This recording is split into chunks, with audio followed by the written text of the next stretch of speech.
How do you create yield with XRP? As far as the returns that we pay people today, the way that that's structured, we've mitigated all counterparty risk and we've mitigated all volatility risk. There is still risk in the investment itself. The strategies that we run could lose money over a quarter, and we would have to sell a small amount of XRP to be able to cover those losses if that had taken place. It did take place the first quarter for the growth fund, but then the next month we made 5% and bought more than we had sold. So I'm trying not to make any representations of anything that aren't correct here. What we do is we aggregate the asset. You sign a subscription agreement to the hedge fund. We pool that. It stays in institutional custody. That value is then reflected off of the institutional custody account onto the counterparty exchange.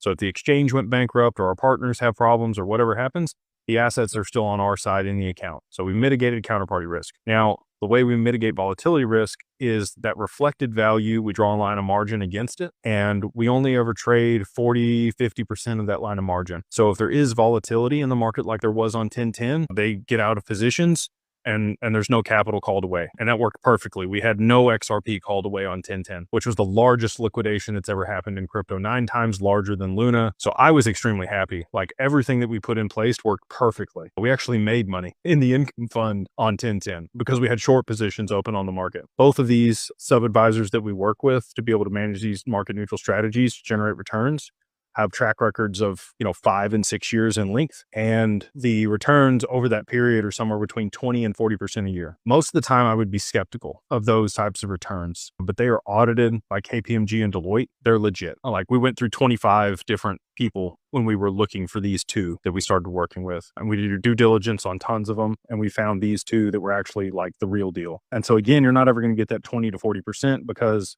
we only get 80% margin against the XRP. And we only ever trade about 50% of that line of margin in the strategies. So that's why, we're projecting somewhere between 5 and 20% a year on these strategies that we're going to be able to pay to our investors, which is, if you're mitigating all those risks and there's just a little bit like on a risk curve, 1 to 10, I would say the risk is about a 1.8. There is a small amount of risk, but it's very low in comparison to, any of the other opportunities in the market, in my opinion. If you're participating in a smart contract of any kind, I think your risk is at least 1.8. If you're giving up the asset to any other counterparty, there's counterparty risk. The smart contract could be hacked. There's no insurance on the smart contract. And that's why we haven't participated in DeFi quite yet, but we will be in the near future as we shore up those risks as well.